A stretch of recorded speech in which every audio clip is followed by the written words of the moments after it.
Good morning, Rams, and welcome to another episode of K-Ram. I'm Adon Andrade. And I'm Katie Gerardo. This year's club is looking a bit different. One such club is the Writing Club, which recently returned on an online platform. Despite the uncertainties of moving to online this year, the Writing Club has found a way to bring its members together while staying apart. Writing Club used to meet weekly to discuss and critique literature created by teens. But because we cannot be together after school, the Writing Club has moved online, which has had its pros and cons. This year, our main challenge was trying to figure out an online platform that we could do that would work. Here, the Writing Club has definitely faced challenges with organization and stuff like making the meeting happen, getting the activities set up. Being able to get everyone into the meeting, because Zoom has its problems, as everyone knows. It's a little bit strange because you're not seeing people in person. It's interesting. We get a different sort of interaction in an online club. I like it for a writing club because it makes it easier to share the things that we've been working on. Although the club hasn't been around long, the differences are noticeable. It takes a lot more organization work when you have to do it digitally as opposed to on paper in the classroom. We're not face to face, but we can still do all our normal activities just online. The first meeting began after school 4 weeks ago, with 2 new members joining, and more since then. I thought it was really fun. Everyone was super nice, and we didn't have many technology issues. We played some games and got to know each other. I think it was really fun. Discussion topics have gotten more interesting with the input of more members. We normally discuss what we're working on now. We get feedback from other people. Everyone's writing styles, games that we can play. In our most recent meeting, we discussed log building. This year is peculiar for the Writing Club, but its members, new and returning alike, have not lost sight of why they joined. In my last school, I was at a writing club, and because I really like to write and I want to be an author. I started the club myself when I was in sophomore year for my personal project. It's kind of given me a stress reliever. I love writing, and my friend started the club. She's like, you should join. I'm like, yeah, bro. I love to write, and my best friend started it, so I decided I would support her and have a great time. Even with COVID-19 keeping us apart, Writing Club has found a way to bring these teens passionate about literature together. It's great to see Rams adjusting to our new normal. Another situation that hasn't been the same since the start of COVID-19 is teaching. Teachers have had the task of working with students both in person at a distance and online on a new platform. This school year is drastically different from any other year before because we are doing most of it online. The people most affected by this change are teachers. They wanted to let us know some difficulties they have with this new medium. The hard thing about online learning is everything you do in class doesn't always translate well to online learning. So all the things that I've been working on and preparing for and helping to build my class up for the last 20 years, I have to shift into a whole new format. Challenging trying to adapt in-person lessons, in-person instruction to an online format. It almost seems like your attention is kind of pulled in 2 different directions. It's a ton of new technology to learn, for sure. So the learning curve on the new technology and just trying to manage Microsoft Teams and Schoology and Infinite Campus and just a classroom, both the physical students and the online students, it feels like you're spinning a whole lot of plates. What aren't the difficulties with online teaching? I think the biggest thing for me, at least, is that it is so different from the way I've been doing teaching for the last 20 years that it is completely outside my wheelhouse. This new way of teaching has some positives that aren't lost on the teachers. The main thing is classroom management isn't a thing. Well, I think in some ways it's made organization a little bit easier. Recording lectures, recording demonstrations, and having that available for kids who are absent, I see that as a benefit. I know, like in my yearbook class, I've got some students that are struggling with how to create layouts and using some of the software.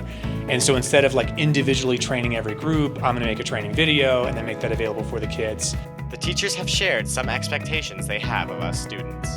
I want kids to put in their best effort, whether they're home or whether they're here. They have to take responsibility for communication. Patience and a willingness to be adaptable.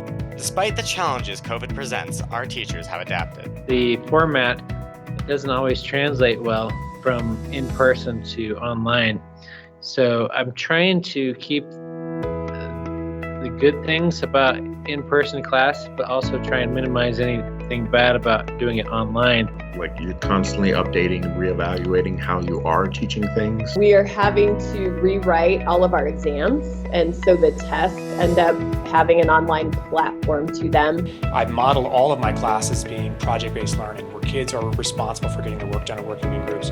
I don't know how to do that here. So I'm continually trying to adapt that teaching and creating these kids to work together. This new way of learning is challenging for us all. We need to be patient and tough this out, so we all can have a better experience. This is Owen Reeves reporting for Kram.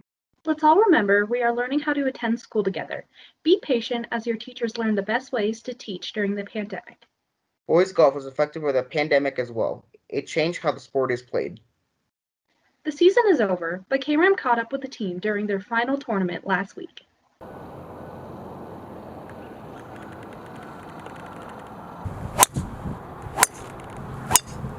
The RHS Golf Team is a part of a non-contact sport, which means that they are one of the only few sports that started off our school year in the fall season. The team is above all things a family. They have a sense of unity and function together as a small and tightly knit unit when competing. You know, I think my favorite part is being out there with a group of guys that know this is a hard game and how they don't, they better themselves through the game. It was definitely a rebuilding season, and it's going to be that way for the next few years because we had a lot of really good, like top 5 state level players the last few years, and they all graduated last year. So it's just a season of rebuilding so that we can get back to where we were. I loved playing golf this year with our team. It was just a really fun experience. It was a very, very great team. It's like getting more closer with the team. I was the only one that drove on the team, and so I would take a lot of guys to the tournaments, and so it was just fun just being able to bond with them and whatnot. COVID has changed the way that teams play tournaments across the state.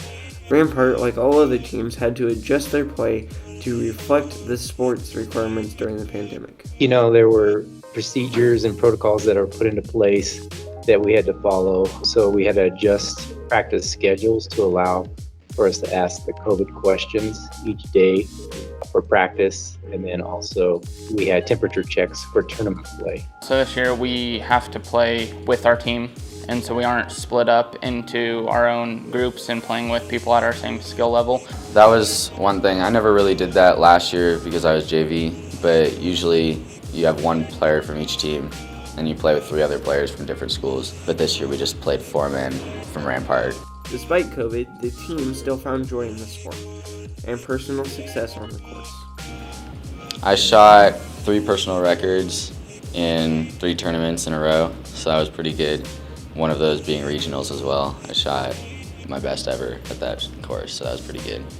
I accomplished being able to play better, and our coach, Mr. Blatnick, he taught us a lot, how to swing better, how to do better when you got frustrated. They're always there. They're always willing to help and always just around and always willing to have fun with us, and so. Golf is a grind. It's long 18 holes, so there's a lot of preparing mentally to know that if something doesn't go right on one hole or one particular shot, how do we overcome that and play the next shot or play the next hole? It's these moments that fuel the RHS team's love for the sport. My dad always played, and I just played with him, and so I started getting into it a lot more as middle school and high school came around. It's something I've been playing since I was young. It's just something my dad got me into, and then it's a sport you can play for your whole life. It doesn't have an age limitation. I wanted to be on the golf team just for a new experience and to meet new people. While we didn't send any players to state this year, the team enjoyed themselves and proved that Rampart teams are a competitive force despite the pandemic and the changes that we are all experiencing through COVID. This has been Dylan Sutterson signing off for Kram.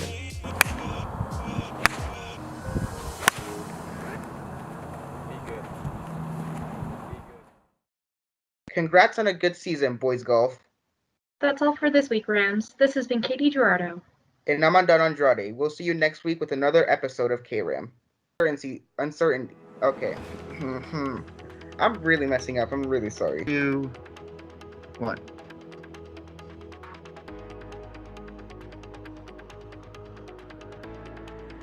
You're still muted, Katie. Katie, your microphone's muted.